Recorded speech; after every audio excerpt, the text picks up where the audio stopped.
नमस्कार, मी Rajani. Frontline news Maharashtra या राष्ट्रीय यूट्यूब पोर्टल चॅनलमध्ये आपले सहर्ष स्वागत करत आहे. बनावट विदेशी मद्यावर धडक कारवाई. कोल्हापूरमध्ये राज्य उत्पादन शुल्क विभागाची मोठी कारवाई.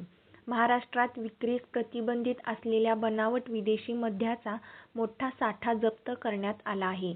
करवीर तालुक्यातील हणबरवाडी येथे ही धडक कारवाई करण्यात आली. दिनांक 11 एप्रिल 2026 रोजी गुप्त माहितीनुसार राज्य उत्पादन शुल्क कागल विभागाने गारगोटी कोल्हापूर मार्गावर सापळा रचला.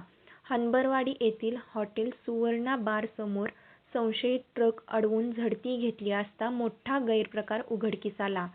अशोक लेलँड कंपनीच्या 6 चाकी ट्रकमधून गोवा निर्मित बनावट रॉयल सिलेक्ट डिलक्स व्हिस्कीचा साठा आढळून आला.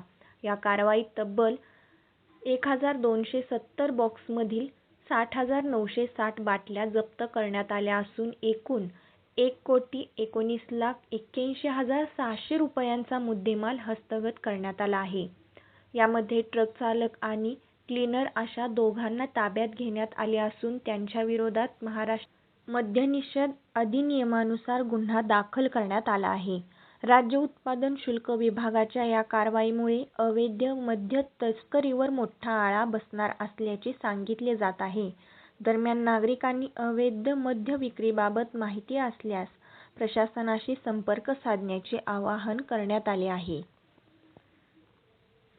अशाच रोज नवनवीन बातम्या पाहण्यासाठी आजच आमच्या फ्रंटलाईन न्यूज महाराष्ट्र या राष्ट्रीय यूट्यूब पोर्टल चॅनेलला लाईक करा, शेअर करा, सबस्क्राईब करायला विसरू नका.